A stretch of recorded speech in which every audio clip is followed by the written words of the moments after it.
Nof Clipper, hi friends, Darth Momo here.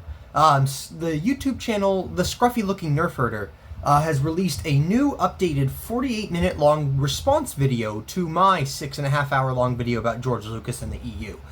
And there's a lot that he got wrong, a lot that he didn't really even touch on, a lot that he kind of used debunk quotes or quotes that don't even make sense to respond to my stuff. So we're going to go through and we're going to take it bit by bit. Because it's not as bad as his previous videos, but this was pretty bad. I'll give him this though. As a debunking video or response video or whatever you want to call it, it definitely feels a lot more like a response video than the other ones did. Let's begin.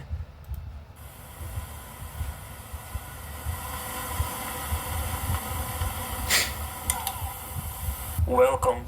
We're gonna have a lot of fun. What do you mean you don't believe me? Look in my eyes. I said look in my eyes. On the elevator! I remember this. Yep, I had a feeling this was gonna come up. Oh, scary! I mean, you sure seemed to freak out when you did that whole community post and everything. Give him a timbers! Shut up, man! Go back on your old ways then! Hey everyone, Scruffy looking Nerfherder here, and well, I didn't expect this to happen. Darth Momo has filed a copyright claim against my response video, which directly addressed and critiqued his video. Despite my video falling squarely under fair use, providing commentary, criticism, and transformative analysis of his claims, he chose to silence dissenting opinions by weaponizing copyright. Okay, so a lot there. Wow, that was a misleading statement. So yes, there was a good portion of that. That video was an hour long. The first 15 minutes or so, it took, 30-second, minute sound bites from my video. He commentated on it. Then he played another minute, 2-minute section, whatever, did some more commentary on it. I didn't care about that. That's fine. I don't care. What I cared about was the fact that he basically inserted a 26 unedited section into that video that was straight from my video. He didn't commentate on it. It was straight unedited 26 minutes. And then he offered like a 20-second commentary on it and then moved on. So it wasn't even justified in my opinion. So that's what it was about. If you look at my community post I shared a few days ago, I shared the email or a screenshot of the copyright claim email, and I only copyrighted a section. I didn't copyright the whole video. I could have if I wanted. And as for his whole it follows under fair use, well, YouTube emailed me asking me for more information, and I explained that point of view, and then they actioned the copyright request. So it wasn't like it just got sent through some AI-generated, detector or something, and I exploited a loophole. Like, I had an actual person reach out to me for clarification, and I provided said clarification. So if he feels like that was justified under fair use, he's going to need to take that up with YouTube. All I did was just give him the facts. It's disappointing, but not surprising, that instead of engaging in open debate or addressing counter-arguments, Darth Momo resorted to copyright claims to try and shut down legitimate discussion and critique. So what's funny about that is I already issued several comments on his first video, engaging with his point of view. With his video, I've been engaging with his points of view in his videos for the last, 2 months now? Even longer with Star Wars Scran and a little bit with OG Star Wars. Brandon the Awesome and I'm sure you've seen him in the comments on these videos. Him and I go at it all the time. So the idea that I'm just trying to silence dissension is wrong. In fact, actually, I had to re-upload my video. I had it set for a premiere, but I had to re-upload it to fix a couple errors in it. And, he called me out, the Scruffy guy. He's like, oh, are you deleting comments? And you know what I did? I made a community post later on after the video was finalized. I watched through it all. The exported file was good. And I shared screenshots of all those comments on the old link. That's how far I was willing to go to not silence other opinions. Whereas, you get people like OG Star Wars that apparently have blocked me or shadow banned me. I don't know what you want to call it, but I can't comment on her channel anymore. As soon as I used my alternate accounts, those all got blocked for some reason. I can't. In fact, actually, I'll show you. So here, we go to, my comments, etc. There's me going at it with Brandon. But when I try to go into OG Star Wars, nothing. And I can get into it with this guy. I can go on to this guy's response, but I can't with OG Star Wars. So it's not my side of the aisle that's trying to block comments or anything. But let's see. And on top of that too, and I shared the email, and Scruffy even shares the. You know what? Let's let him play the email. Darth Momo sent me an email, which he has now also posted publicly himself. I don't know if you could see it. It's a little, just because the quality's kind of got it stretched thin on here, but you can go to my community post. I shared a screenshot of the email too. I tell him, hey, YouTube has a built-in editor. I've used it myself a couple times. YouTube has a built-in editor. If he just removed that 25-minute section, I told him I would have withdrawn the copyright claim. I didn't necessarily want to get a strike put against him. I didn't want his video taken down. It was just about, I didn't want him monetized. I mean, he's got decent stats if you look at his channel. I don't know what he's looking like with monetization. I don't think that's right that he should be able to monetize off of, or possibly monetize off of, a 25-minute section of my video. It's not like he's intercutting it or anything. It was just a straight unedited 25-minute video, or section of the video. No, I wasn't going to stand for that. That was the issue. And if he had just simply gone in and removed that section, I would have withdrawn the copyright claim. We would have called it case closed. I would have called it case closed. I don't know what he would have done, but I would have called it case closed. Before the making of this video, explaining why he filed the copyright claim against my response video. I sent him that email. He just said it was before the making of this video. I sent him that email 2 days before the copyright claim even went through. And if you look, he's got the date on here. June, I can't read what that says, June 17th. So that was several days ago. Oh, no, he screenshotted the email June 17th, but it said it was a 2-day-old email. So I did my best to act in good faith on this. Video. He says the issue is a 25-minute unbroken segment where I included a large portion of his video without interruption or commentary, arguing that this isn't fair to him as a creator given the effort he put into his Notice how he didn't deny that either. work. He also expresses concern that my channel's stronger performance could mean I'm benefiting from his content, even though he admits he's not monetized himself. Momo claims he doesn't actually want my video taken down. I don't know if that's just how I'm hearing that, or if he tried to interpret that, or if he's trying to like imply something or whatever. Maybe I'm just misunderstanding, but that's if he's trying to say that I'm voluntarily not monetizing, that's not what happened. I'm not at monetization levels. I'm far from that. I'm honest about that. That's the truth. And regardless of whether I was monetizing or not, that doesn't make it right for him to monetize off of my video. Down and is willing to retract the claim if I remove the disputed section. But the tone of his email makes it clear that his real motivation is frustration that my video is getting more attention than his original. That's not true. At the time that I filed that copyright claim, his video only had maybe half the views that mine did. And even by the time he took it down, mine was at over 700, his was at 500, so go read the email. In the end, it comes across as less about copyright and more about jealousy and wanting to stifle legitimate criticism. For someone who likes to preach about welcoming all opinions and claims he's against censoring people, Darth Momo sure went out of his way to silence my response. Except I didn't censor anything he said. I just censored him copying and pasting 25 minutes of my video. I didn't censor anything else he said in that video. If you again look at the email, I only told YouTube about that specific section that was unedited. That was it. Despite his public stance on open discussion, the moment my critique started gaining traction, he jumped at the chance to file a copyright claim and tried to No, what happened was I thought about this before, and initially I was on the fence about it because I know it looks bad. I get that. But what happened was I happened to watch the portion where Darth Melvin in his live stream addressed mine, and he deliberately said, "Oh, I'm not gonna, watch Momo's video, but I'll watch Scruffy's. He's got a good part of it." And that's when it kind of hit me, like, I don't think people should, they're basically using Scruffy's video because it's got so much of mine in there to avoid watching that, and I don't think that's fair. And then I started thinking about it even more. I'm like, well, what the heck? Like, look at his stats. He's got decent stats on there. He could be monetizing, or he could in the future. No, that's not right. So it had nothing to do with the fact that his video had performance or anything. In fact, actually, it's very possible that this video will outdo mine. His audience is my target audience. I'm not making this video or the videos for my audience. I'm making them for his audience and OGs and Scran. So it's possible that they're all, any responses would outshine mine. Especially considering the fact that if you look at the time, 48 minutes as opposed to 6 hours. I think that's just unfortunate. I didn't want it to be 6 hours, but it ended up being 6 hours. Shut me down. It's pretty ironic. He talks a big game about free speech, but apparently that only applies when he's not the one being. And keep in mind, I made an offer to Scruffy-looking Nerfherder to do some sort of collab video or something where we just have a mutual discussion. It doesn't have to be some intense debate.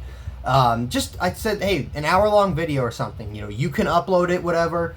I would like to upload it eventually, but, I'll let him have first dibs at it. I extended that offer to him, and this was within the first day of his video being up. It wasn't like, yesterday I extended that offer. I extended that offer a while back, and he declined the offer.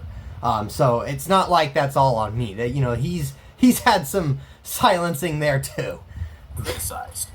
Now, let's get started on actually debunking his 6-hour video. Oh yeah. There's a lot to unpack, so I'll be breaking down his main arguments, exposing the inconsistencies, and showing exactly where his claims about George Lucas and the expanded universe fall apart. Okay. Buckle up.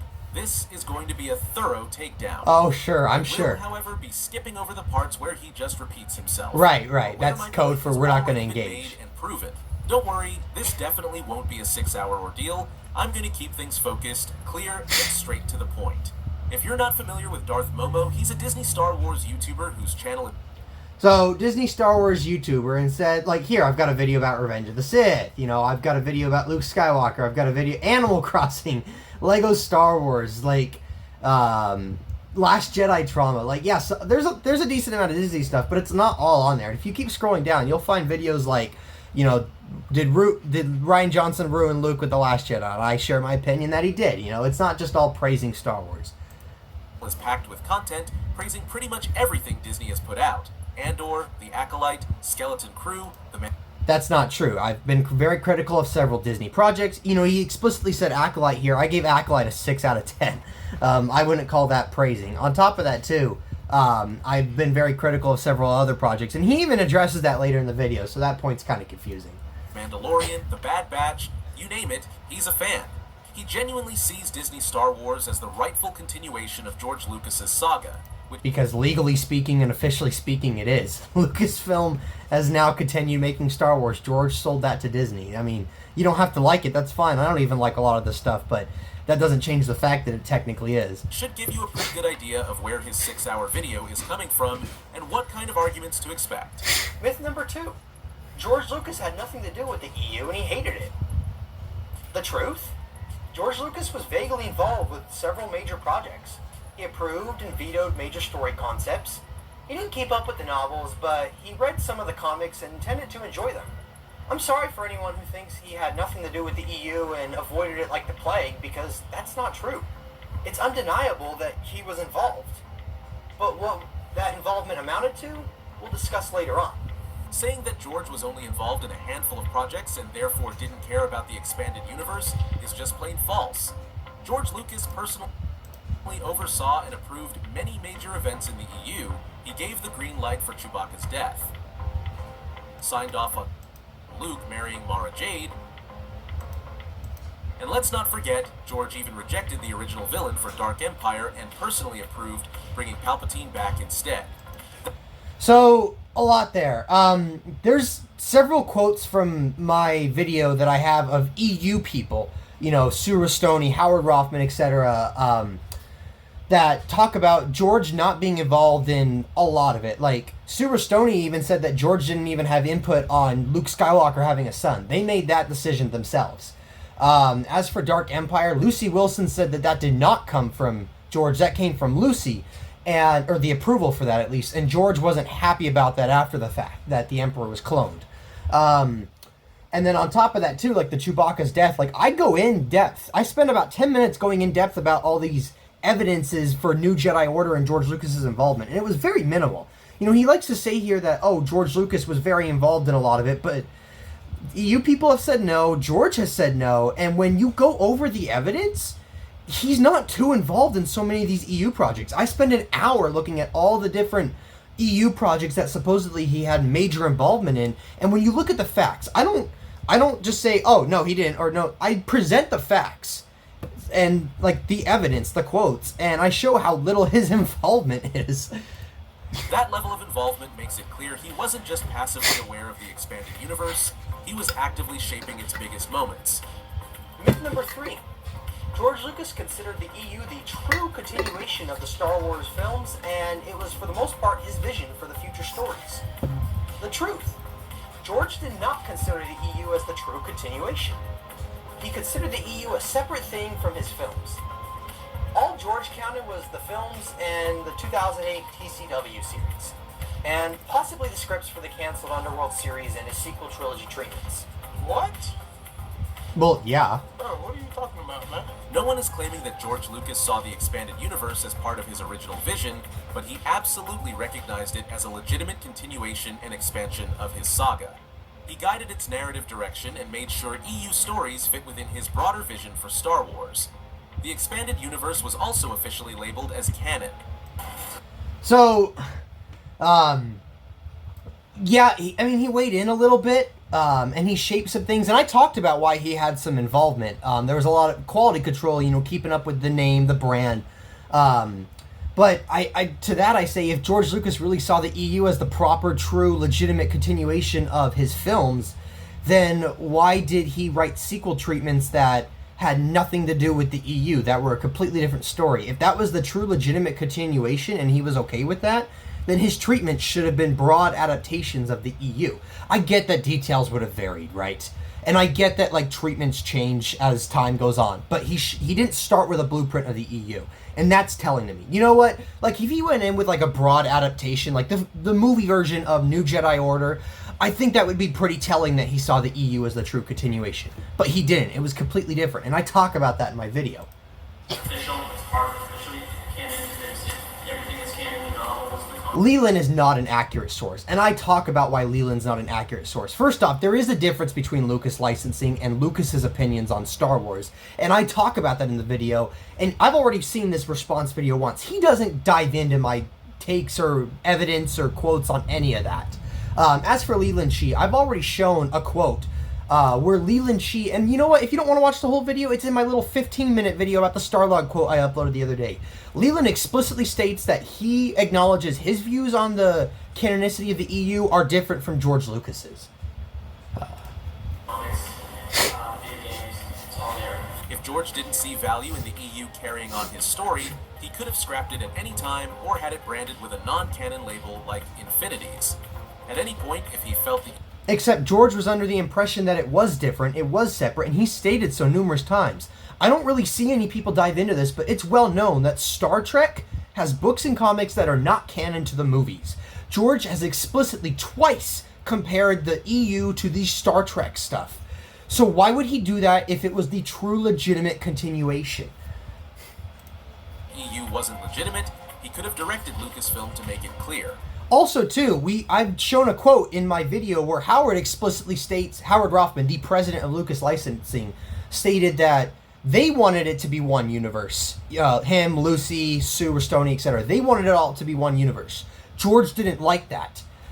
So it was kind of almost, an internal battle in a sense. Obviously, it wasn't like a full-on, we're defying Lucas, but it was very much dissenting points of view.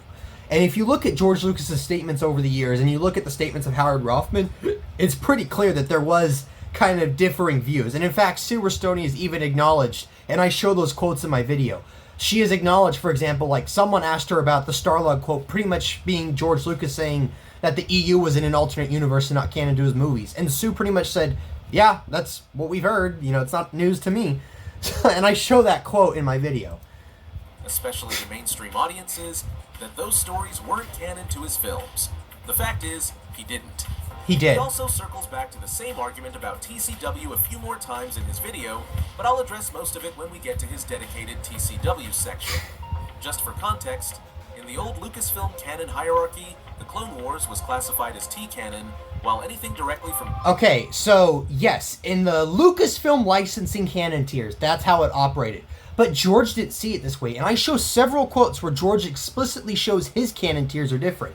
These are the EU canon tiers, the Lucasfilm licensing canon tiers. To George, there was 3 tiers. There was his stuff, the EU, and then the fans.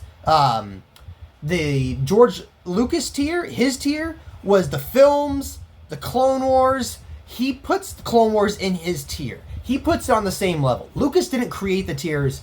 Leland Shee made the tiers. As for T-Canon and Clone Wars being put in there, that was explicitly Leland Shee who made those statements. That wasn't, George Lucas' decision. That was Leland Shee who said that. And Underworld would also, even though, Lucas has talked about all the scripts he wrote for Underworld, etc., Leland Shee also stated that Underworld would have gone in T-Canon. So this wasn't like Lucasfilm made that distinction. Now some may ask, well, why didn't Lucasfilm move that? Lucas didn't get bothered with all that. Like, he literally... Oh, shoot. Sorry, we're in the middle of a heavy rainstorm. Lucas literally said... Lucas literally has said, like, that's separate from his stuff. He's said, aside from that, Lucas licensing is separate. George Lucas was labeled as G-Canon. If TCW truly represented George's definitive vision for the Clone Wars era, it would have been put in G-Canon, the category literally reserved for George's own canon. So, it's a straw man they use. TCW was not George's definitive vision. I'll get into the details on this later. It's 10 years out of my life. I'll finish episode 3 and I'll be 60. And the next 20 years after that, I want to spend doing something other And than notice Star too, he Wars. doesn't go If through I'm all my eating George and Lucas lively quotes and either. having a good time and thinking I can work hard for another 10 years, between 80 and 90, I might consider it, but don't count on it.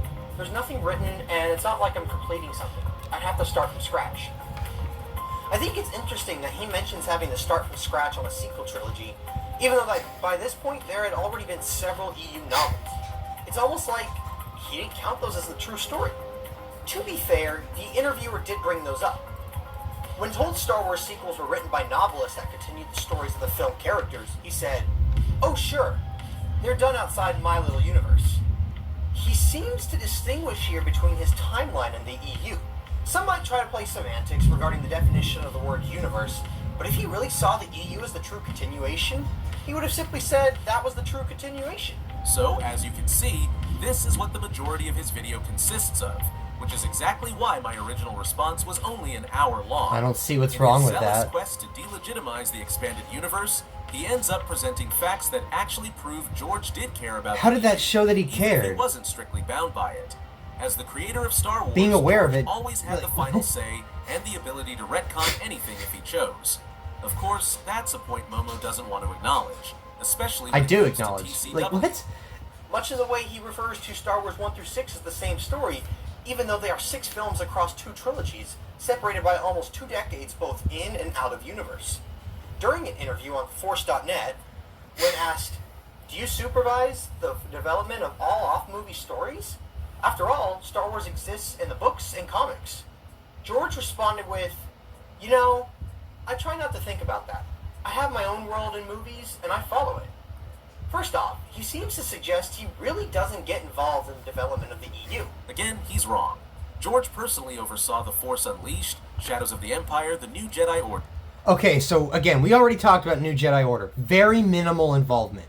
Go look at my video. It's a 5-10 minute section on New Jedi Order where we break it all down. Shadows of the Empire. He was hardly involved with Shadows. His involvement with Shadows was basically, hey, Howard, tell a story about underground crime and make it grounded in between episodes 5 and 6.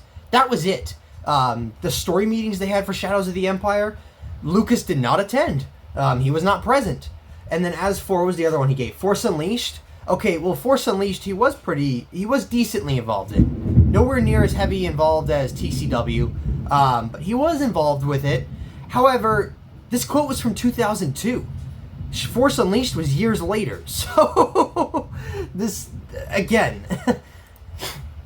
All major milestones in the saga. Also, Sue Restonia said that George isn't too involved with the EU either, and I've shown that quote in my video.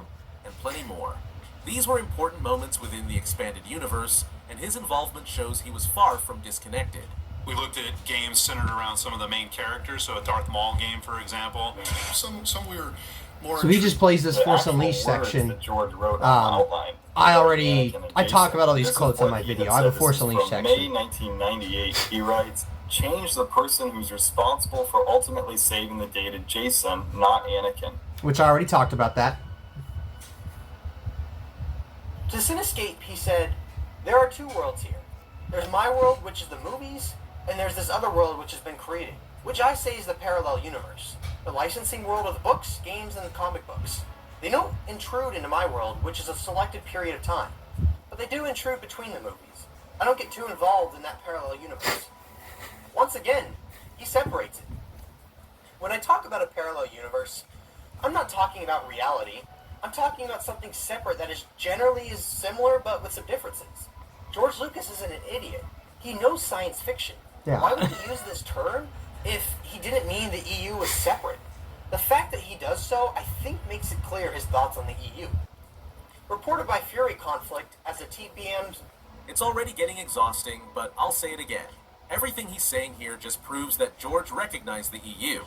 Momo keeps trying to frame it. I never said he didn't recognize the EU. I said he had completely, acknowledged that it exists, and he had some tangential involvement. In fact, you just showed a section of my video where I said that. All I'm saying is he's not seeing it as canon or the legitimate continuation. So now you're construing my words. You're making a straw man of my argument and attacking that.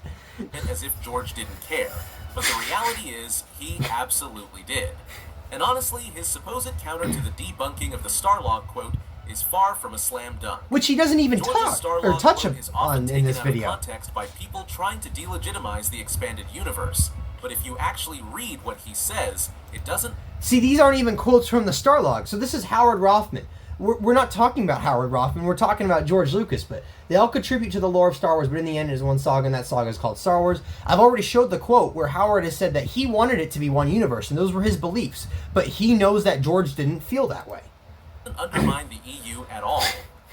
That's one of those things that happens in the novels between the movies. I just put it there. I talk about this quote in my video. All George ever clarified was that the stories he personally created... I have my own world of movies, and I follow it, of course, at the people. And I talk about this quote in my video, too. The films were his core vision. So, I have a few questions about your day job, if you don't mind.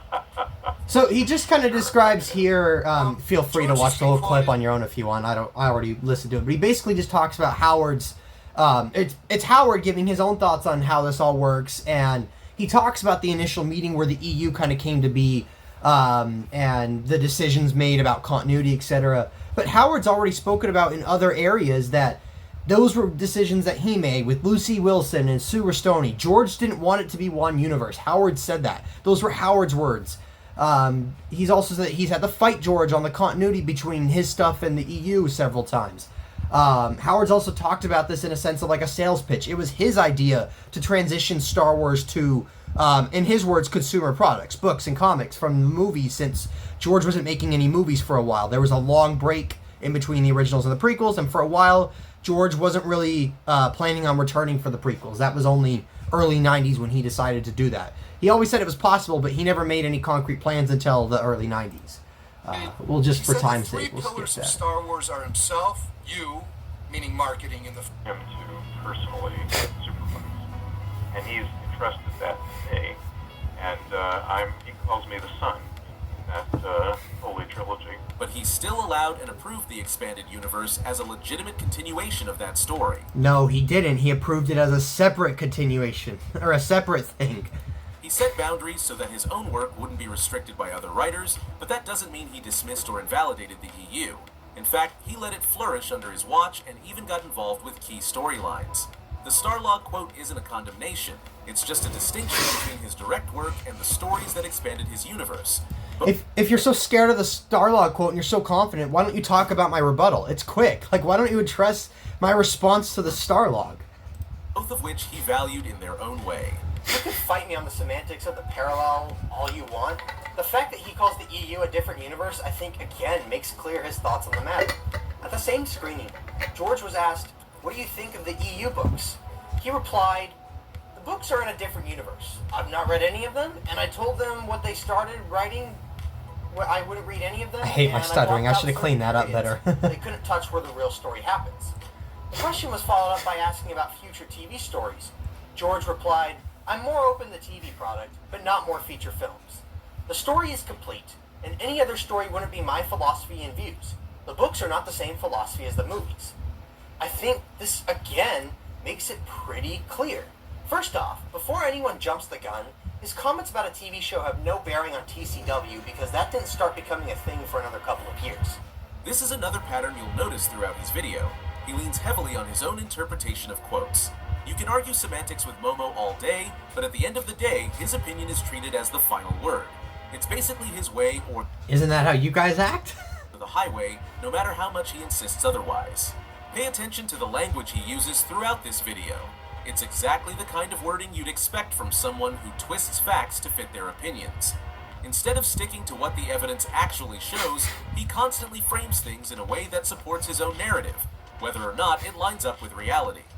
And of course, you can't apply that quote to TCW because doing so would directly contradict Momo's belief that George saw TCW as being on the same level as his films. See, he's accusing me of twisting facts, but when you look at it, I said you can't apply this quote to TCW because this was a quote from 2000, well, it was reported in either 2003 or 2004 at a screening of Phantom Menace, so it might have been sooner. I don't remember off the top of my head, but at latest, 2003, 2004. Clone Wars wasn't even in any early development yet. That wasn't until 2005 when Revenge of the Sith came out that Clone Wars finally entered some sort of pre-development. So that's why it doesn't apply to TCW. And I said that, but he tries to twist that, again, while accusing me of twisting words. All I'm doing is saying, hey, George said here it's an alternate universe. Generally, alternate universe means alternate universe. You guys are the ones interpreting, well, alternate doesn't mean alternate, parallel doesn't mean parallel, like, what? It's just another example of him selectively picking what fits his argument. I want to state up front that I did not include Dave Filoni or Pablo Hidalgo quotes, as I know EU purists seem to have issues with the reliability, quote-unquote, of those sources. So I just made it easier for all of us and left them out of this section.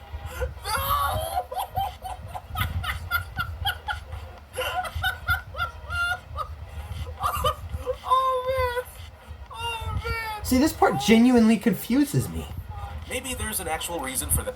Because I left Dave Filoni out because Dave has repeatedly said that George didn't see the EU as part of the story or as canon. So if I just inserted a bunch of Dave Filoni quotes, the debate would be over, and then I'd have all these people coming at me saying, well, Dave's a liar, you can't trust him. So that's why I left him out. I mean, if you want me to include Dave Filoni quotes, then George didn't see the EU as canon or legitimate and a story. That's it. This quote, like, I don't know why he's using this quote. I'd go to the office and be like, wait until you hear what the Mandalorians are like according to George. That's why he said he knew it was the canon bomb, because he knew George was changing what the EU established. So this quote's confusing. That, Momo. But honestly, considering your Pablo Hidalgo, 2017. Okay, I mean, that's fine. Like, I excluded Pablo. You guys don't like Pablo because of this stuff, so I excluded Pablo. What? You're such a Filoni fan, it's no surprise you'd see it that way. Pete James, an editor at Dark Horse, said this. When asked about the possible EU retcon for the prequel trilogy, and Also notice, too, he completely ignored a lot of George Lucas quotes I brought to the table. pointed out some minor issues with the EU and the special editions. There was 20 minutes of George Lucas quotes, and we're 16 minutes into a video where he's already talked about other stuff, so he clearly didn't show them all. A Dark Horse editor said this. It's not something we can really worry about, so we don't. Lots of people have been working on lots of Star Wars extrapolations for the last 20 years, in good faith. There were never any promises from George Lucas or Lucasfilm regarding the acceptance of their work into some wider canon. The examples you cite above then become merely shots across the bow, a warning that perhaps some folks are taking this far too seriously and may have forgotten that fun and excitement was what fueled the Star Wars phenomenon in the first place. Interesting. Fun and excitement was more important than taking the continuity seriously. Kind of reminds me of a certain Dave Filoni quote that EU purists like to hop on. People get into all these debates of what's canon, what's not, and sometimes forget just the special nature of telling a good story and creating great characters. I mean, do I really even need to say anything? This pretty much speaks for itself. Oh my god, I loved it!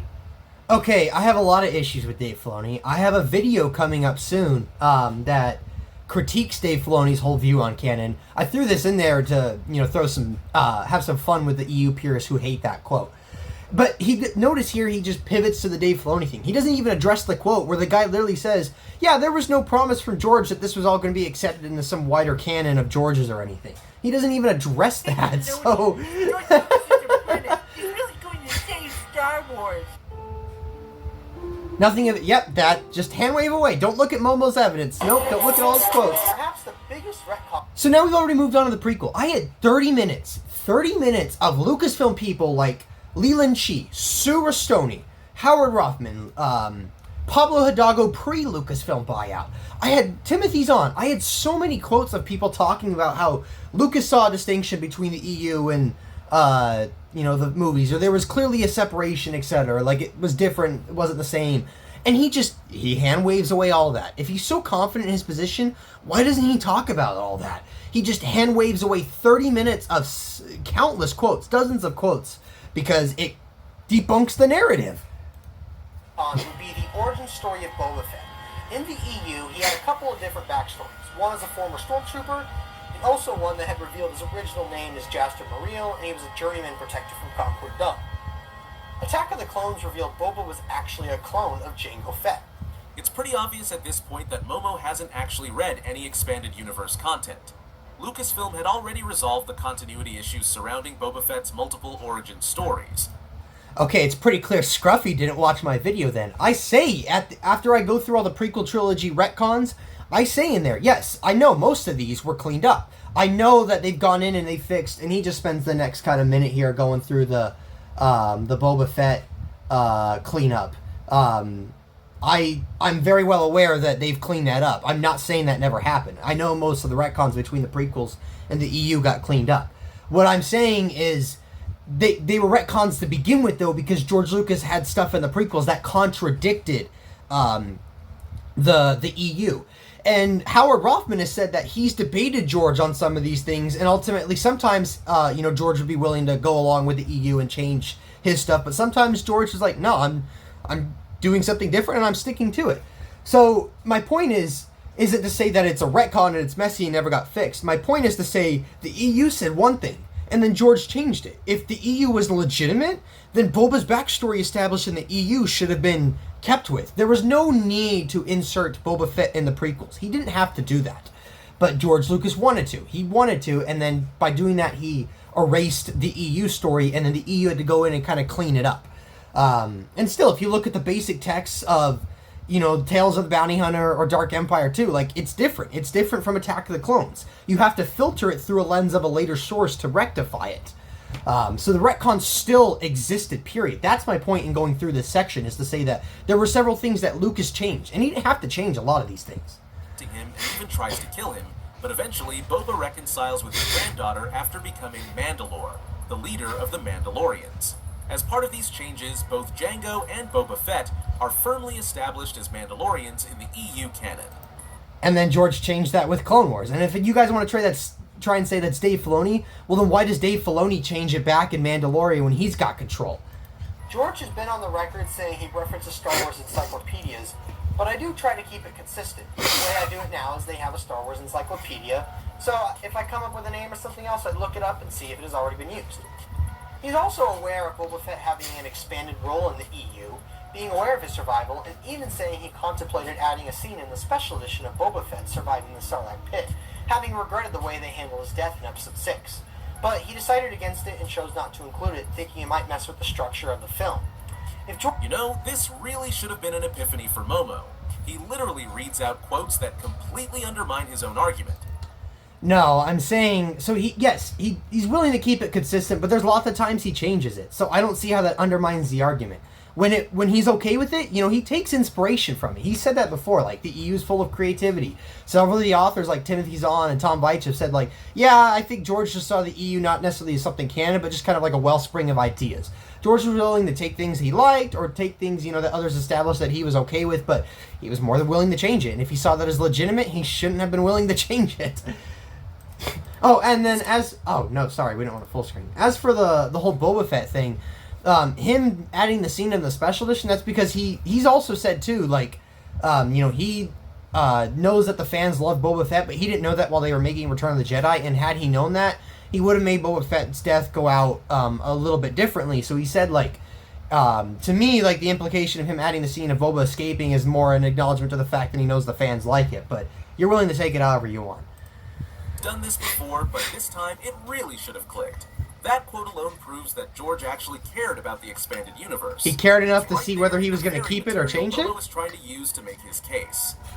Pre-Attack of the Clone sources have never stated, with one extremely minor exception from 1978, that clones were stormtroopers or that Boba Fett had any physical resemblance to the Old Republic soldiers or other stormtroopers. Just in the interest of time, this section is basically me going over all the differences between like what the EU in the 90s established about the Clone Wars era, and then what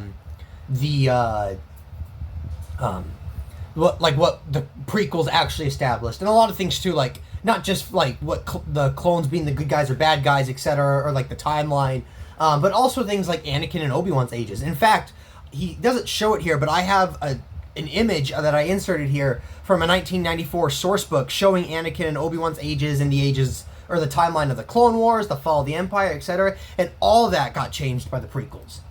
No contest, who at the time was 78 years old. But again, Lucas ignored all this.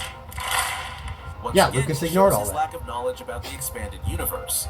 The Clone Wars multimedia project already addressed these inconsistencies. Yes, the Clone Wars multimedia project addressed these inconsistencies after the fact, not before, after the fact. It's the case of EU says one thing, George changes it, EU has to clean up. Not EU says this, and George works with that. No, EU says this, George says this, and then EU has to come clean up. So I think he's the one who clearly can't understand that. And guess what? George actually referenced this project in the prequels.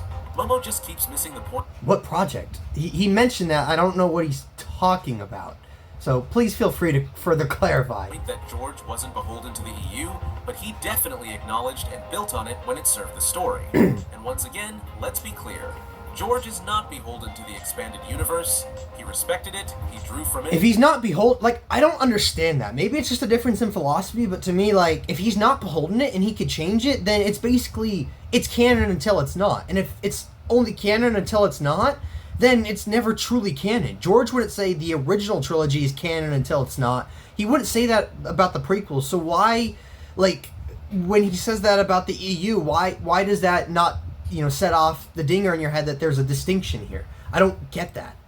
When it fit, but at the end of the day, it was always his story to tell. Sorry, I'm trying to be quick. Point to the various references or connections in the films to say George clearly saw them as canon. Let's go through some of them to show why that was not the case. First off, I could point out that a lot of EU purists like to point out that Disney doesn't even count their books as canon since they get retconned, but there are also just as many instances of Disney on-screen projects referencing their books, the most notable being Cobb Vanth. Even Dave Filoni references the books, having Thrawn reference in the Ahsoka show that he met Anakin, an event from the books. Based off of the EU purist logic regarding George and the EU with his prequel trilogy retcons and references, they must now admit Disney still counts their books as canon, even Dave Filoni. No, Momo. The difference with George is that he's the creator of Star Wars. And now Disney or, Lucasfilm are like the creators and owners of Star Wars. George Lucas sold that to them. Whatever capabilities George had, he sold that to Disney. Now, Disney and, the higher-ups at Lucasfilm now have those same basic rights as far... And, like, this isn't even a comment I'm making about, like, Disney in regards to the new or to the old Star Wars stuff. This is Disney in regards to the Star Wars they're creating. This is Disney changing the Star Wars they're creating. So it's like they've got that same right that George had. So I don't understand that distinction. And I'm not trying to say that I like the retcons. I hate the fact that there's changes made between the books and the movies nowadays. But, the logic doesn't fly here. It's a double standard that they're showing. Wars. He can retcon and change whatever he wants, whenever he wants. Disney and Filoni don't get that luxury. They're playing in a sandbox he built. They're not And he the original sold. creator. Second off, just because George included something does not mean he sees it as an original source as canon. He threw E.T. and Phantom Menace as a reference to the film E.T. Does that mean it's canon? He references Indiana Jones in his Star Wars books or works. Does that mean Indiana Jones is canon? Tatooine is the name of a town in Tunisia where the desert scenes from New Hope were filmed. That's why he named it Tatooine. Is that town canon? Some may respond to these points by saying this is different because those are different IPs in the real world. Is it though? Lucas rarely draws on his own concept art. Draws his own concept art. Not draws it. Most of those instances are no different.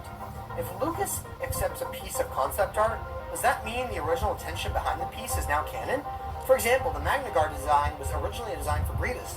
Does that mean canonically those are also Grievous because that was the original source, and since Lucas used it, it's canon? I get how it sounds absurd, but I'm trying to make the point. Like, even the EU authors have acknowledged, like, yeah, it was just kind of a wellspring of ideas for George. It was never supposed to be the true canon. And also, too, like, Lucas has said, like, the EU's full of creativity. He'll take things that he likes, and use it. He's changed some things, but then there's lots of things that, you know, he does change and he doesn't use. So... Serious? Honestly, this is one of the dumbest arguments I have heard someone use to try and delegitimize the expanded universe. Comparing George Lucas referencing E.T. or Indiana Jones, completely different franchises and deliberate in-jokes... Well, when he showed that the Star Wars EU is a separate universe and entity from the films, I don't see it being much of a difference. His use and approval of expanded universe material is just absurd. No one is saying that if George makes a fun nod to E.T., that E.T. is now part of Star Wars canon. Well, some people That's suggest obviously that. not how canon works, and everyone knows it. The key difference here is that the expanded universe was developed specifically as an official continuation and expansion of the Star Wars That wasn't what story, George thought. with Lucasfilm's blessing and, in many cases, George's direct input and approval. Major storylines, character developments, and even the fate of key characters were run by Lucas and required his sign-off. That's a world apart from... And there were many major decisions that, according to Super Stoney, were not ran by George Lucas. And there's lots of things, too, period, that just straight up weren't. Leland Shee said Lucas approves every important addition to the canon. So that means there's lots of unimportant additions to the canon that Lucas doesn't have a say on. Super Stoney said, when asked about, like, Lucas's involvement in major concepts, she's like, yeah, we tell him about some. I'm pretty sure we told him that Luke and Mara were getting married. But we didn't tell him about Luke having a son. So there you go. Some Easter egg in a background shot or a tongue-in-cheek reference. And as for concept art, using an unused design for a new... Except a lot of these EU references in the prequels were small Easter eggs. They weren't big major things. ...character doesn't magically make all the original ideas behind the art canon. That's not what anyone's arguing when it comes to the EU. The difference is intent. The EU was intended to build on and continue Star Wars, with a level of approval and oversight that's totally different from an inside joke or an art asset being recycled. Trying to conflate these things is just intellectual dishonesty. It's funny because some of the EU references were basically art assets being recycled. All the ILM or all the Shadows connections in the special editions were basically recycled assets. That's why the Outrider was in there. ILM went to John Knowles, programmer on Shadows, said that ILM approached them and asked them if they had any models that they could use to put in the background of the special edition. And they used several, including the Imperial Shuttle, because it looked better than the model ILM had.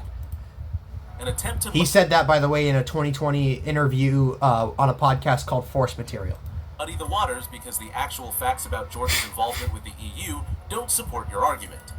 They don't, or they do support my argument how little he's involved. That's why I talk about all of them. If anything, it just shows a lack of understanding of how canon, authorship, and storytelling actually work. I think you're the one missing that. He was going to use Darth Talon in his sequel trilogy. We'll address this later. But mainly because he liked her design.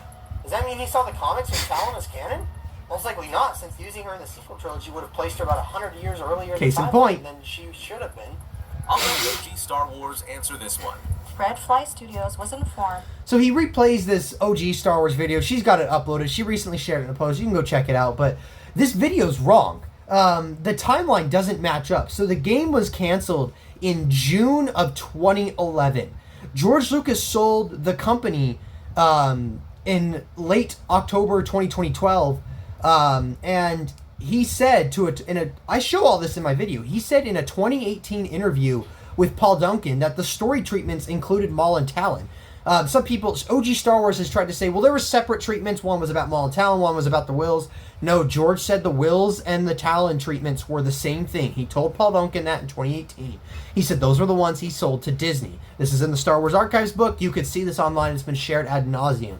So this timeline doesn't match up with what OG Star Wars is trying to say here. I've called her out several times on this essential misinformation and lies she's sharing. George was told by the Red Fly developers that Maul and Talon, their timeline doesn't work. The Talon's timeline was way far in advance, so he was told that. And then he wrote sequel trilogy treatments putting Talon in a timeline she doesn't belong. So that shows how much he really cared about the continuity. A meeting Duncan dumbfounded by this new direction. George has obviously had this idea for a while and was looking into ways of telling that story. He took the idea and decided to use it for a game. No, the game was before the sequel trilogy treatments. It's possible the sequel treatments were at the same time as the game, and then later, obviously, the game got canceled, but he stuck with the treatments. But when you look at the interview and what they detailed, my personal interpretation of that was he kind of got, because they say he liked Darth Maul, or that he liked Darth Talon, but they don't say anything about him liking Maul and Talon. He kind of walks in, he sees the statue, and he puts them together, and he says, "Look, they're friends." So my interpretation of that is that's when he gets the idea of them working together. But either way, regardless of whether he had the treatment idea before the game or at the same time or after, it doesn't change the fact that the game was canceled a year and a half before the company got sold officially. And then, yeah, I know they said that the game was canceled because of the ongoing negotiation about the acquisition, but the acquisition was in talks for a while. It only officially happened in October 2012, where George said in October 2012, I wrote treatments to Kathy and we're going to work on them together, and then obviously Disney rejected that and he went away. But George said those treatments included Maul and Talon as well as the Wills. So that's all misinformation from OG Star Wars. I've tried to call her out on it until, she appeared to have blocked me from commenting on her channel. Throughout development, George, LucasArts, and Red Fly Studio actively discussed how to maintain continuity, and George absolutely agreed with keeping the story consistent with the expanded universe. At one point, the story went back and forth between Maul being a clone or a descendant, but the ongoing collaboration makes it clear that George genuinely cared about the EU. A lot of that was stuff that they were deciding amongst themselves, not with George. I'm sharing this development process. It's also worth noting that one of the game's creators has stated the project was thunderstorm's still going on. In part because of the Walt Disney Company's acquisition of Lucasfilm. Yeah, when was that As canceled? Bob Iger mentioned in his book, June 2011. discussing the sale with George for at least 2 years before George made his final decision. Next, he tries to prove that just because George included and allowed expanded universe content in the prequels and special editions, it somehow still means George didn't care about the EU. That's just disingenuous. Okay, first off, so Scruffy already gave a list of all the EU references in the prequels. He gave that in another video. I basically pulled that list and talked about it. I got a lot of that from him, and I gave him, I think I gave credit to him in the video. If I didn't, I apologize. But, so I go through and I talk about how a lot of those aren't even proper. Like, some of those were after the fact retcons. Some of those were actually things that the EU pulled from Lucas's notes, and then Lucas referenced those in the prequels as referencing his notes from the original trilogy, not referencing the EU. Also, some of those were they were ILM things, like they weren't necessarily straight from George. So it's funny because he doesn't really talk about all of them. He just picks one example and tries to make it sound absurd, and then just hand waves away the rest. This whole section is full of Momo's assumptions about what George was thinking, with everything framed specifically to delegitimize the expanded universe. No, I bring up facts on a lot of this, like evidence and quotes, etc. For example, like he says, "Oh, there's this character that appeared in the Revenge of the Sith that was from like the Jude Watson kids books." But when you actually look at it, it was a 2006 fan contest that let people assign, vote and assign that character to a Revenge of the Sith extra. So it wasn't like that. It was a backwards retcon. Instead of real evidence, he relies on pure speculation, acting as if he knows George's intentions better than the man himself. Isn't that what you guys do? All these examples actually prove the opposite. George regularly drew inspiration from the EU for ideas, characters, and designs. Oh, he drew inspiration. His willingness to Okay. pull elements from the expanded universe and bring them into the films demonstrates that he respected what the EU brought to the table and valued integrating it into the broader Star I never Wars said saga. he didn't. I just said that the clip right EU here as a has to whole, be the most he didn't. delusional take. I just said the EU as a whole, he didn't see it as legitimate, but he absolutely pulled elements. I want to play that back because you need his full statement here. Respected what the EU brought to the table and valued integrating it into the broader Star Wars saga. This clip right here has to be the most delusional take in the entire video. Just listen to it for yourself. You honestly couldn't make this up. Speaking of shadows, a fan has pointed out, and that fan was me. Prince Xizor is technically in Phantom Menace, as an action figure of him and a few other Shadows figurines were included in the pod racing audience seat from distant shots. To that I say, first off, ILM probably did that as they were the ones that made the set, not George. Yeah. And Second off, if canonically this means Seashore is in Phantom Menace, then we also need to account for the fact that canonically a bunch of painted Q-tips were present at the pod race, since in the wide shots that include Seashore, that's what the audience was made up of. Yeah, I get it. It sounds absurd. Just like you trying to say, oh, someone put an action figure of Seashore in the background, that means Seashore's in the Phantom Menace, is just as absurd. Like, literally, look, he showed the picture. So here's the Seashore from he's a character in Shadows of the Empire. What are all those? Q-tips. They're painted Q-tips. So if this means Seashore is canon and in, the Phantom Menace, then this means Q-tips are in the Phantom Menace. Yeah, it sounds absurd to say Q-tips are canonically in the Phantom Menace, just like it sounds absurd to say this action figure of Seashore means he's in the Phantom Menace. Was me. That's what the audience was made up of.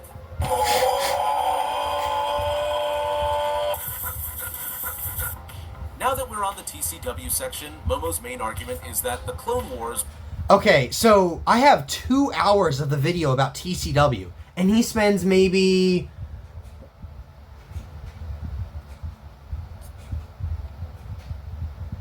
5 minutes? That is not a proper debunking. He plays a few quotes here, and I debunk all of these quotes in the video. For example, this one. He says here, as a prologue, it's not a Skywalker story. I talk about this. He's basically saying, like, it's a side story, similar to how Rogue One isn't part of the Skywalker saga, but it's absolutely canon. And then what else did he have here? Vision for the Clone Wars era. But as I've already explained, that simply isn't true. George himself ordered that popular Jedi Rogue Quinlan Voss survive the Star Wars Republic comic series. The old canon hierarchy, G-canon, George's direct work, was the top tier, his gospel. Which we already addressed the fallacy with them saying, oh, well, TCW is in T-canon, so we get to dismiss it. That's not how Lucas looked at it. T-canon, which included the Clone Wars, was ranked just below it. If we're going to hold the... So I already looked at this quote. I'm an executive producer now. I don't do the day-to-day work. I check in once a week maybe. It'll be the same thing on the live-action show. So he does all the stories, and then he checks in about once a week on the production stuff. That doesn't mean he's not involved. Checking in once a week out of the 50... that's still 1 day a week that he's checking in. And he's still approving things. He's still looking at the rough cuts. 1 day a week to go in, just check in on the rough cuts and check in on final cuts. That's all you need. And actually, we'll keep going because we'll talk. He brings up the quote. Universe to its place in the canon hierarchy, then we have to do the same for TCW. Also, see here, he talks about producing Red Tails, and he says, I'm producing all these things now. He compares his involvement on Red Tails to TCW, which Red Tails is something he wrote the story for. Since TCW isn't G-canon, it can't be considered part of George's core vision. This quote right here where he says, an anime about the series, but I'm not... I think he says it here. I'm not involved. It was an animated series. Oh, but I'm not really involved with it. This quote was given about a week before Revenge of the Sith came out. So he was obviously at that time focused with Revenge of the Sith. And over the course of the next 3 years between Revenge of the Sith coming out and TCW's movie coming out, he got a lot more involved. This quote's a nothing burger, and they try and he accuses me of twisting things. This is him twisting facts right here. Secondly, TCW itself was a reaction to negative film critics, fan backlash, and mainstream media complaints about the prequels. I spent 5 or 10 minutes addressing why that line of defense doesn't hold up with TCW, but he doesn't address any of that in his rebuttal. The show goes out of its way to address... Okay, so this one. This is something OG Star Wars shared recently. I don't know, I've been debating about doing a debunking of OG Star Wars. So, Filoni said in an interview... We meet once a year and go over the ideas for the upcoming season. George is playing with this universe and often asks us to build a story arc for them. So when you actually... This was a quote in 2011. When you actually look at the full quote, right before this, Dave Filoni says, most of the stories come from George. And he also says all the Mortis stuff comes from George. And then on top of that, too... So this is some people who said that TCW misunderstood the Force. Well, when TCW dived into the Force, hence the Mortis arc, that all came from George, according to Filoni. On top of that, I thought it was kind of interesting that they, OG Star Wars kind of put the little parentheses with the build thing in here, because the full quote, George is playing with his universe and often asks us to take a character like Ventress, for example, and build a story arc for them. And I thought that was interesting that she cut that out because a lot of people get mad that TCW changed the EU backstory for Ventress. But this quote almost seems to make George complicit in that. And this is another case of like, you know, the EU critics or EU fans and TCW Filoni critics have their cake and eat it too. Like they like to try and take quotes where Filoni says something that lines up with their beliefs, and they'll try to take that and run with it. But when you get a quote of like Dave saying, "Oh well, George allowed me to change this continuity thing," or all the Mandalorian issues that came from George, etc., they just say Filoni's lying or whatever, or he's just using George's name to appeal to authority. Anything that Filoni says or when Filoni says that George didn't see the EU as canon, just his stuff in the movies, or just the Clone Wars in the movies, they say that's Filoni lying. But when Filoni says something like this that they could twist to their narrative, then it's very it's very hypocritical of them, and I call out a lot of this in my video. It's nearly every issue those groups had with the prequel trilogy, even if it means retconning. So this quote here, this is in his retirement, 2012. He says, "To us, his retirement means that he has more time to come watch the show. This means he's still watching the show. It's just that once-a-day thing that now he has time to do more than once a day." But on top of that, he says, "I always tell him that I don't believe he is going to retire. When he stops showing up, then I'll believe him. That means he's still showing up." This quote's a nothing burger, and I talk about this quote in my video. Or outright contradicting the central messages George was trying to convey in his films. Momo tries to hand-wave all... See, right here, he just said, "Oh, Clone Wars contradicts what George was trying to convey in his films." So they're trying to say an interpretation of... Their interpretation of what George was going for in the movies, and it's contrary to with what was done in TCW. Even though he's yelling at me about my interpretation, but now he's going off about his interpretation being different. And then on top of that, or like Scruffy's interpretation of what George was doing in the prequels being different from TCW. But then on top of that, he ignores the fact where George has said that TCW, a few different times, I show these quotes in my video, that TCW is consistent with the movies, it's the same, etc. George even goes as far as to say that Anakin's characterization in TCW is consistent with the live-action films. All of this away, offering his own interpretation. Oh, this Rob Coleman quote, this is gold. This shows how much they're cherry picking. Rob Coleman says here, this is the Dave Filoni show. When you look at the full interview, and I show these quotes, there are so many quotes from Rob Coleman in this interview when he talks about all the nitty-gritty of George being involved in the interview. So, for example, Dave Filoni said that they meet for about a week at the beginning of the year to go over the stories. Rob Coleman gives a quote where the story meetings, the writer's room, those last a few days to a week. So in a week, they've banged out all the outlines for the entire season. And then he talks about how they give those to a writer to turn into a script, and then the script goes back to George and Filoni to jointly go over. And I show this quote in my video. And then that finished script approved by George and Dave goes back to the director starts working, and the animators start working, etc. It goes with the voice actors, and then once they have the rough cut, George looks at the rough cut, etc., and then he looks at the final cut, and then that's what goes off to air. So this is gold that he's trying to say this when Rob Coleman also said all this. To explain the retcons, and even flat out denies that any retcons exist. But let's be real. Everyone else can see them, even if he refuses to acknowledge it. Everyone else can see them? There's a lot of people who don't think retcons exist. There's people that love the show that say there's no retcons. Even George says there's no retcons, so like... Given that George frequently retconned elements from the expanded universe and EU had to adapt around his changes, it's obvious that if he had decided to tell more stories in the future, he could have easily retconned parts of TCW as well. So now he's making an assumption. First off, he's admitting, yeah, George retconned the EU. He tried to fight me on that a few minutes ago, but now he's agreeing with me. Second off, he's just making an assumption about George retconning TCW. He's making an assumption. He has no reason to make that assumption. In fact, actually, the facts suggest otherwise. In the Star Wars Archives book in 2018, when George talks about his sequel treatments, and he talks about Maul being the main villain in the sequels, he references Maul being resurrected in TCW, and that kind of being the initial kind of like continuity of how Maul comes back from the dead. So in fact, actually, George connects TCW to his sequel treatments. As for this comment about this quote here about George and directing, I debunked that. Dave Filoni only directed a couple episodes of the show himself. And same with writing. George didn't write any of the episodes, officially write the scripts.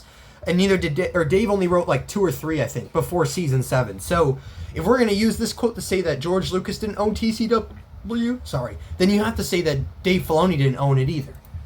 We can't know exactly which parts he might have changed, but the simple fact that TCW sits in T-canon rather than G-canon, which again is not shows how the George level of looked at it. importance it actually had in the overall saga.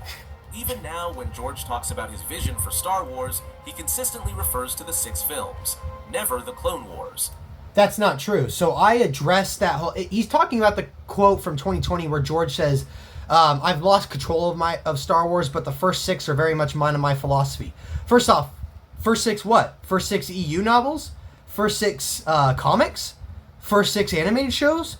No, he's talking about the first 6 films, meaning he lost control of the last 3 Star Wars films, which he's talked about several times with Charlie Rose, Paul Duncan, James Cameron, etc. So that quote has no bearing on TCW. In fact, several times he has owned TCW later. So he talked about it several times after the acquisition, like at Celebration 2017.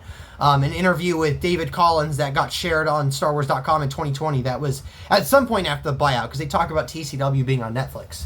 And then also, too, in the Star Wars Archives book, the prequel, the one about the prequels, not only does he talk about TCW when he's talking about the sequels, but when he's talking about the Force and etc. and everything to do with Qui-Gon and the Force and all that in the prequels, he references TCW. And the season 6 episode where Qui-Gon Qui-Gon and Yoda work on Dagobah.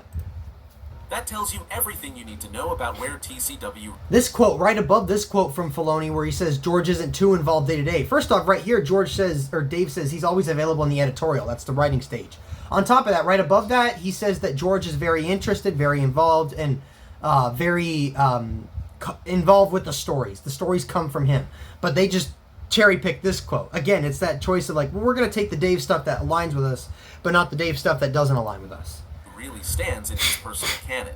It's obvious that Momo has a strong bias toward TCW, and it will be shown in this video. And I'm just looking at the facts, man. Here are some examples that make it clear George didn't always have complete control or the final say over the Clone Wars. Often it was Filoni who was calling the shots. There are plenty of moments throughout the show's production where... Not true. Filoni's talked about several times where there was something that he liked more instead, and I show this in my video.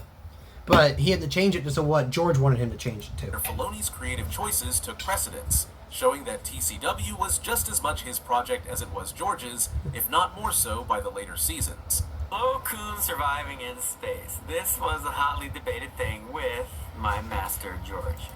So at season 1, that Rob Coleman quote shows that George was approving everything. So Dave Filoni says here, he just says, I had to debate this with George.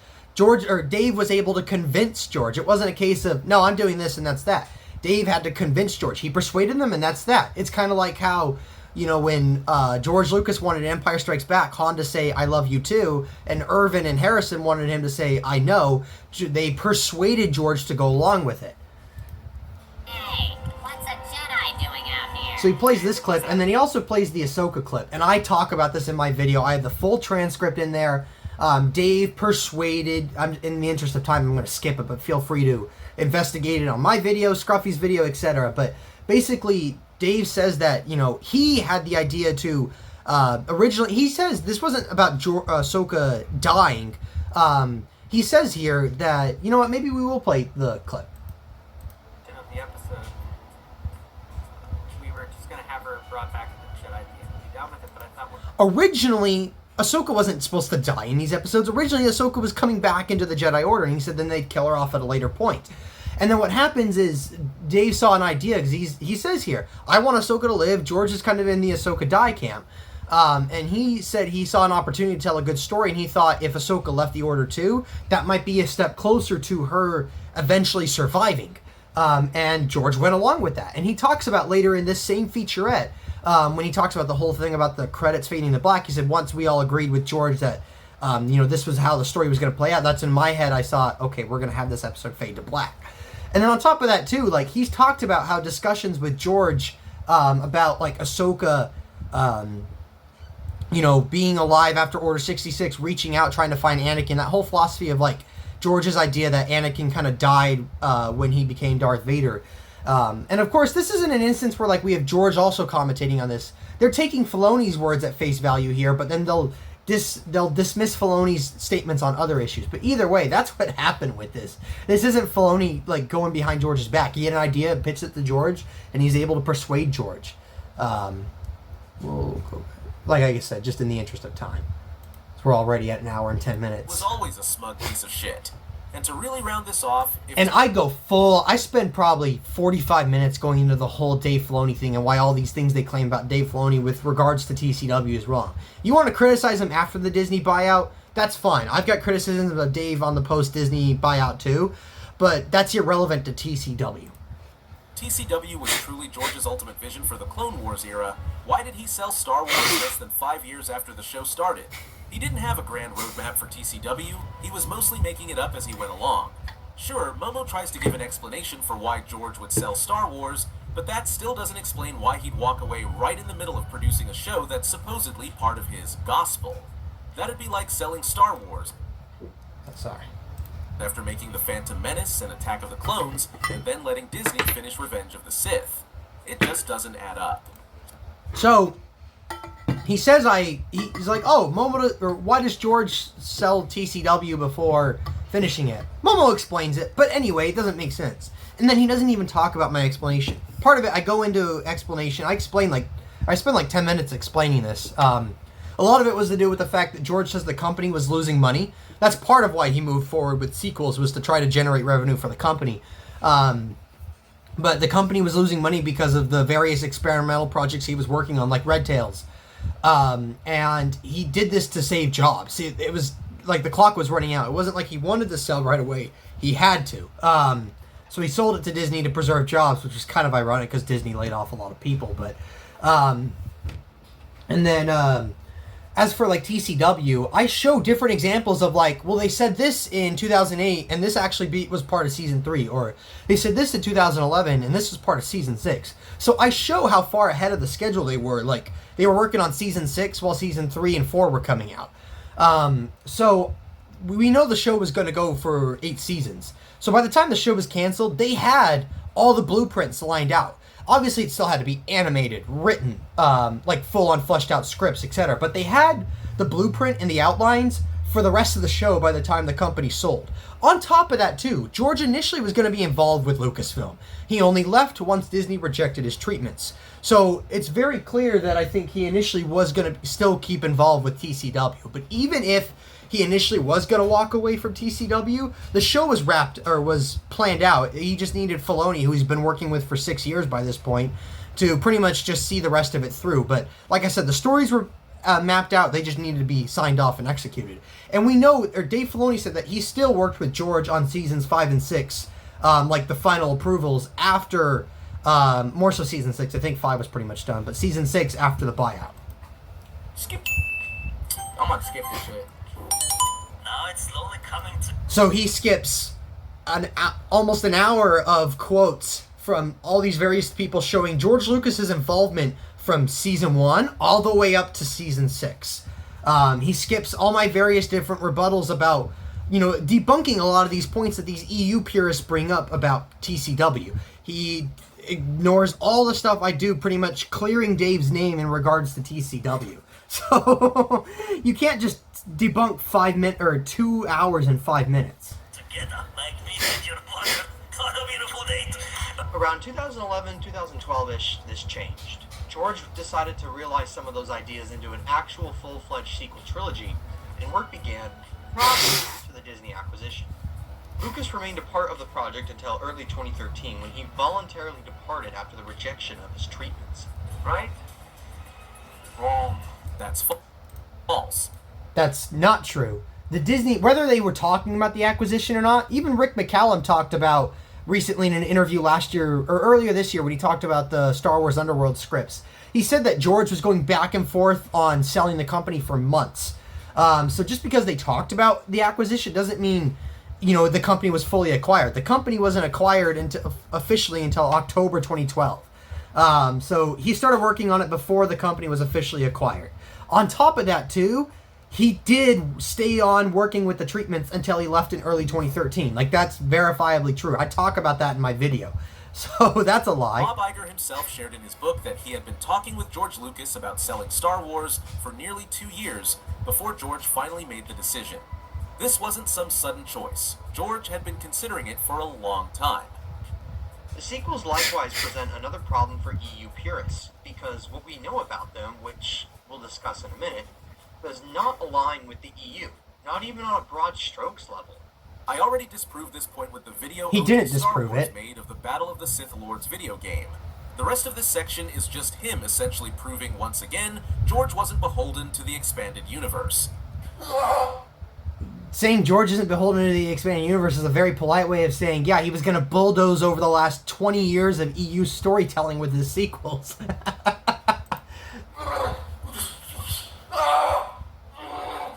EU purists love to bring up quotes about George's involvement in the EU. Let's take a look at some quotes. And can you guess what Momo does in this section? That's right, he proves George cared about the EU.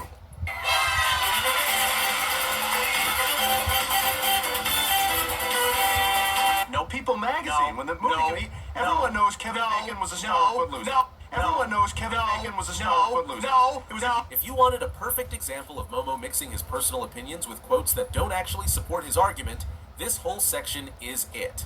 Honestly, there's no point in even going over it. There's no point in even going over it, because you know it debunks you. I've got quotes in there from Sue Rastoni saying, you know, Lucas didn't approve a lot of concepts. I've got quotes in there from Lucy Wilson saying initially George wasn't involved in the EU. After Dark Empire, that's when he kind of started keeping some mild tabs on it. I have quotes in there about the different people saying, well, no, George wasn't too... Like, Timothy Zahn in the early 2000s said, well, as far as I know, George isn't too involved in the EU. I'm not saying he had nothing to do with it, period. I'm just saying, like, he's not too involved. There's a lot of stuff, like, it's over-exaggerated, his involvement. I don't understand how EU purists could sit here and say George was very tangentially involved, or very minimally involved with TCW, but so heavily involved with the EU. And I spent about 40 minutes going through all the quotes about the different various EU projects, like the Thrawn trilogy, Dark Empire, Tales of the Jedi, New Jedi Order, and the quotes that people have said about George's involvement. And when you look at it, I'm not sitting here just saying my own thoughts. Like, I literally show the quote, and in the quote itself, it says George was minimally involved in the EU. So I love how he just skips over all that, because it shows that it would debunk what he's trying to say about George seeing this as a legitimate continuation. He's barely involved. And then on top of that, too, he skips a lot of my additional rebuttals about, like, the dictation of canon, although that was more of a Star Wars Scran argument. And a few other things, like my Starlog response, etc.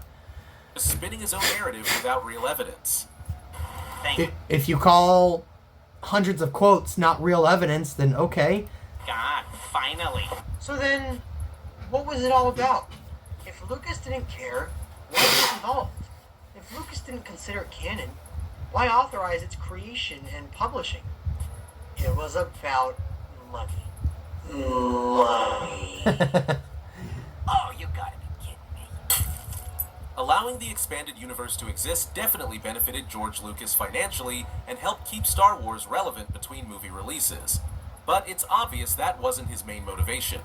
If profit was all he cared about, he could have just licensed out the brand with zero involvement or quality control. Okay, so see, now this is another part where he's being disingenuous. I had another part earlier in the video, maybe like a half hour before this part, where I talk about the quality control aspect. There was a reason why Lucas kept tabs, besides, obviously the main goal of the EU was the money side, but there was a reason he kept quality control. There was a lot of it to do with the fact that his name and his brand was tied to it. He had to make sure there was a certain image it lived up to it. But he doesn't talk about any of the quotes I bring to this section about the money. Like, this was Howard Rothman who admitted this was about money. This wasn't Lucas or me saying that. Like, this was, he doesn't talk about any of my quotes. He just played this part and that's that. Instead, George took an active role in shaping and approving major EU It's not as active as he tries to make it seem, and he doesn't show my quotes talking about that. He allowed the EU to thrive because he valued expanding the universe and engaging fans, not just for an extra paycheck. The money was a bonus, but the creative world building was the real reason he supported it. George Lucas wasn't just passively collecting a paycheck from the EU, he was actively involved in approving major storylines and characters. He personally signed off on pivotal events. If it was only Some, about but not money, all. he wouldn't have bothered to review, shape, or even reject content to keep the EU in line with his vision. And again, he doesn't play my response at all where I talk about why he played a role in it. Allowing huge risks, such as killing Chewbacca or bringing back the Emperor, shows a willingness to The Emperor wasn't him. push boundaries for the sake of narrative, not just cash grabs. Lucas could have played it safe for steady sales, but instead he supported creative decisions that genuinely advanced the story. Under Lucas, the EU wasn't just licensed merchandise. It was officially labeled as canon within the Lucasfilm hierarchy.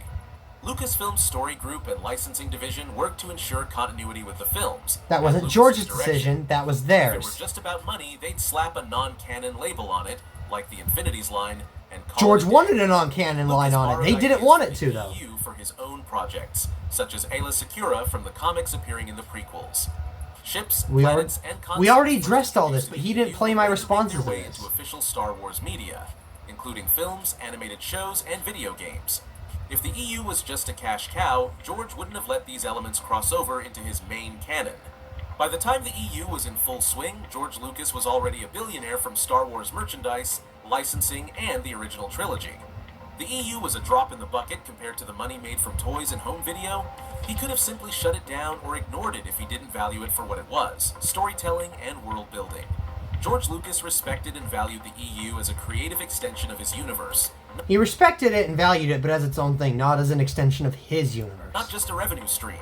His direct involvement, approval of bold creative choices, willingness to integrate EU material, and the official canon status given to these stories all prove it was about more than money. Stop it. Get some help. To close out, I just wanted to give my own personal thoughts and take regarding the EU. Some might take this video to mean I hate the EU or I have an agenda against anyone who loves it. That's simply not true. That's exactly what this is. He's accusing me of twisting words, and then he twists my words. This isn't about, like, this is just about George Lucas's and the EU. Like, if I stumbled upon Star Wars Scrantz channel 5 months ago and all he was saying was just the EU is better than Disney, this is better Star Wars, this is true Star Wars, whatever, I would have moved on. Like, I didn't care. We're not fooling anyone. I actually love the idea of the EU, and I honestly envy anyone who grew up with that. Being a Star Wars fan growing up in the 90s would have been a sick time to be a Star Wars fan, and part of me honestly wishes I could have experienced that and jumped headfirst into the beautiful stories of the EU in the early 90s and the early 2000s. Momo clearly isn't a fan of the expanded universe. He openly admits that he's read very little EU material himself. I said I'm a fan of the idea. I love the idea of the EU. I said I hadn't read a lot of the stuff. That I don't think that's bad. His entire channel is focused almost exclusively on Disney Star Wars content. Look at my age. Like, I got into the off-screen Star Wars stuff right around the time they decanonized the EU. That's why I didn't get too deep into it. I started to, and then I saw they pretty much hit the reset button, and I was like, oh, okay, well, I'll just focus on the new stuff then. Which really says everything about where his priorities and loyalties lie. I haven't read a lot of it, but I have read some stuff, like the Quinlan Voss omnibus of comics, Rogue Planet, Darth Plagueis, a few TCW tie-ins. TCW isn't part of the expanded universe. I didn't say, well, first off, it is part of the EU. Lee Lindsay even said that, but I didn't say TCW. I said the TCW tie-in books, which are classified EU, whether you like it or not. TCW contradicted, overwrote, and ignored huge portions of the EU, which is why the two were always kept distinct. Trying to lump them together just to make a point is flat-out misleading. Several Dark Horse comics from pre-Phantom Menace and between episodes 4 and 5, and a few of the Last of the Jedi books, and most of that I liked. And there was some more in that I didn't on-screen include. stuff, like droids in the Ewok movies. I read the Thrawn trilogy for the first time in 2023, and I actually enjoyed it. And I fully admitted to anyone who asked me what I thought that if I had read that in the 90s, I would have gobbled that up. So why won't you do it now? What's stopping you from actually engaging with the expanded universe and giving it a fair shot? If you're so confident in your position, there shouldn't be anything holding you back. Fair question. I don't have an issue with I don't think it's wrong to engage with the EU. He's kind of twisting my argument here. Whether I read all the EU or not, it doesn't change the argument that it wasn't George's true, legitimate version of Star Wars. On top of that, I don't know if you can see my bookshelf. The bottom two bookshelves, so that one and that one, those are all my Star Wars books. Like, that's it. I read one High Republic book. There's a lot of Star Wars books I didn't read from under the Disney banner. I've barely read any of the comics, and I don't play the video games. So part of it is because, like, why I don't dive into the EU. I barely have enough time to keep up with that stuff as it is. Like, there's not a lot that I read. I'm a full-on adult. I have a, full-time job. I've got a marriage, etc. Like, I've got things outside of life. I would love to, read more Star Wars. I don't have the time to. I have contemplated. Star Wars Screen has tempted me. I have contemplated reading I read Plagueis already, but reading Cloak of Deception and the Maul one, Shadowhunter, just because I love Star Wars, or I love the Phantom Menace, and that kind of stuff, like, that dives deep into the Phantom Menace like that isn't in the new canon, at least right now. So I have thought about it, but a lot of it just comes down to time. I'd rather not split my attention between both when I don't have a lot of attention to give anyway, but if I had all the time in the world, yeah, I'd have no issue reading more of the EU books. So, yeah, that's that. Yeah, I do keep up with the Disney stuff. But that doesn't mean I'm a shill with an agenda against the EU. That's exactly what you're doing. This entire 6-hour video is proof of that. It's not. This debate predates Disney. This debate is 20 years prior to the acquisition.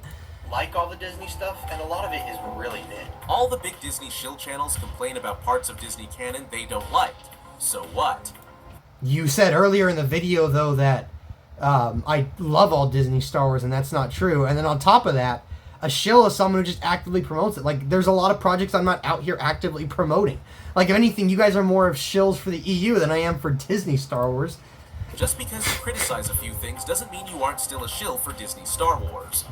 But the stuff I do really love, like Rebels and Rogue One, I can sit here and still enjoy the film and television products, as stories and as entries in the Star Wars franchise, while happily admitting that I know it doesn't come from George Lucas, or it's not part of his vision for Star Wars per se. So, you'll happily consume Disney Star Wars content that has zero input from George Lucas, but show Well, according to Filoni, if we're going to actually start listening to Filoni now, there is some mild involvement from George on some of these stuff, more so the Filoni projects.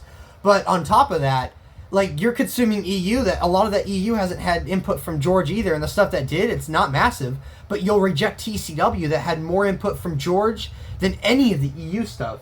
So don't come at me with that. Little to no interest in the expanded universe, something George actually had a hand in and approved. Make it make sense. I can make arguments on why I think it fits, but that doesn't change the fact that he didn't make it. His involvement shouldn't be the only determining factor in your enjoyment of a story. And for anyone who thinks the EU can only be authentic or enjoyed if Lucas countered it as his personal vision for Star Wars is honestly straight up disrespectful to those authors who told those stories.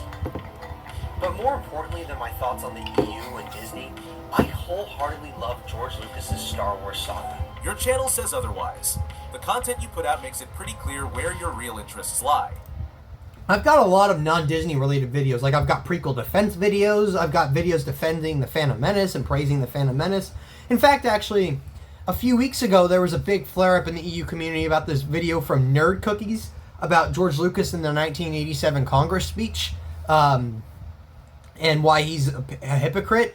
I made a video a year ago saying he's not a hypocrite about that speech. And I went to war with a lot of, with a lot of Lucas haters over that. On top of that, like, I've got special edition defense videos on my channel. Like, it's not just Disney Star Wars praise, and there's a lot of Disney Star Wars criticism on my channel.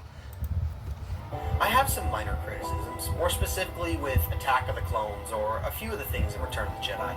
But I wholeheartedly love George Lucas's Star Wars world and his stories that were presented to us via the original trilogy, the prequel trilogy, and the Clone Wars. And I'm really bummed that we did not get to see Star Wars through the lens of what he had in store for Star Wars Underworld and the sequel trilogy. But apparently not enough to stop supporting Disney, the very company that's actively destroying Star Wars. I mean, I'll take that. That's a little fair. I've got a buddy who throws that at me all the time. Yeah, I mean, I don't think everything Disney's done with Star Wars is bad, but I think there's certainly been projects that are pretty bad. I would put the sequels up there and Kenobi, and probably Acolyte too. But I think the rest is, I don't think it destroys Disney Star Wars. There's a lot of, like, the publishing that has actually been pretty good, but of course he won't dive into that. I really desperately hope that someday those treatments and those scripts get released to us. I would very much like to see what George Lucas had to say about those eras. But more importantly than just my thoughts on George Lucas's Star Wars, I just love and respect George Lucas as a filmmaker. The more I've deep dived into him and studied him over the last few years, the more I just admire him and respect him. He's been such a great inspiration and a role model to me, especially as I've made my own short films and built my own little YouTube channel. And I didn't put all this together to hate on the people that love the EU. You did. Your reaction to my response video, which you copyright claimed, I copyright claim because you stole that from me. proves it perfectly. Actions speak louder than words. That by all means had nothing to do with it. I did all this because I respect and love George Lucas, and I want what he thought was Star Wars to be accurately represented and portrayed.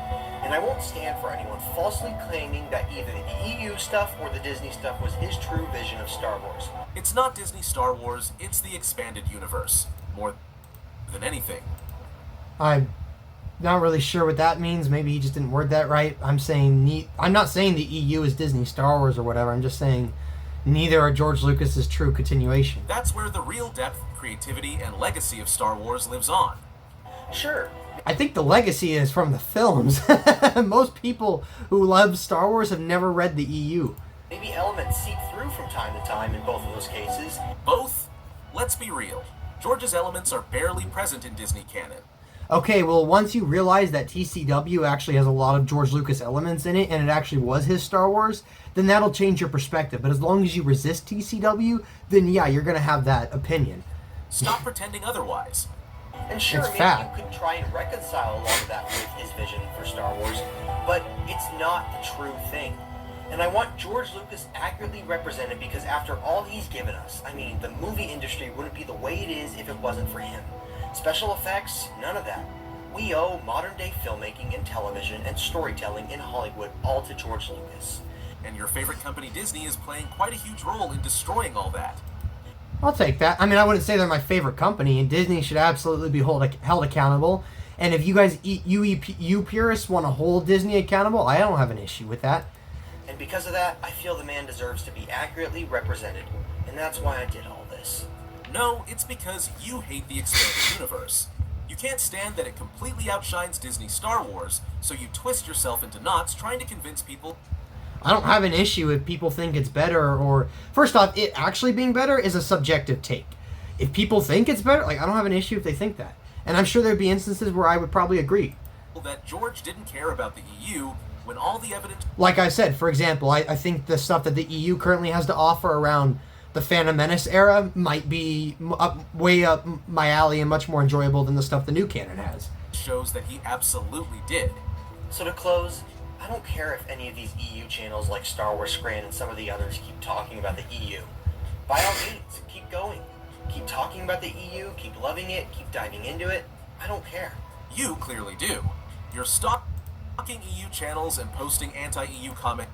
Watching your videos and commentating on it, that's stalking? Like, what? That's like saying you guys are stalking, not you specifically, but, you know, like Marvel purists and Star Wars theory. Like, how many videos does Star Wars Scran have, like, going after Star Wars theory and Sheev talks, and, like, is he stalking them? Everywhere. It obviously bothers you way more than you want to admit. It bothers me because you're saying this is George Lucas's true Star Wars and his true continuation. It's not bothering me that you're simply talking about the EU. If you guys just simply talked about the EU and didn't talk about it in terms of being George Lucas's true, legitimate continuation of Star Wars, I'd probably leave you all alone. They can even say that they're talking about the EU as Star Wars lore that's better than what Disney's doing.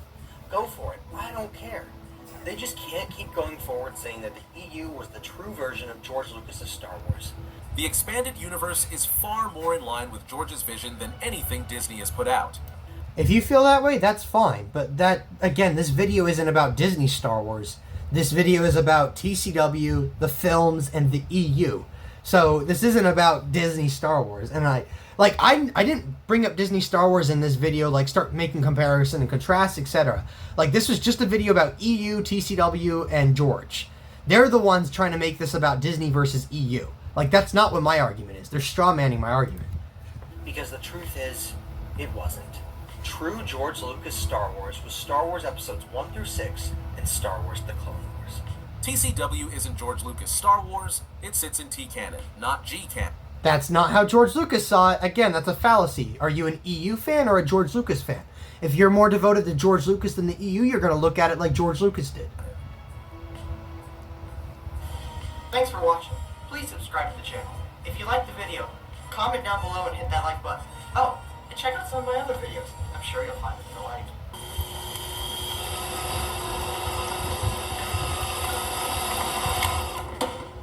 How about new? Well, that was 6 hours of my life I'll never get back. As you can see, the entire foundation of his argument that the expanded universe was never part of George's canon is just bizarre. No one seriously claims the EU was ever George's personal original canon. That's... Okay, well, if you're not claiming it's his canon, then we're in agreement, in which case you just wasted your time on this. Like, what? Then, if that's the case, then the only thing we disagree on is TCW. Like, what? This line right here is at odds with the rest of his video. A complete straw man, and building an entire 6-hour video around debunking an argument no one is actually making just ends up missing the point entirely. Well, them saying this is the true Star Wars that George Lucas authorized, approved, and contributed to is kind of saying the same thing as that's George's canon. Or at least it can give off that implication.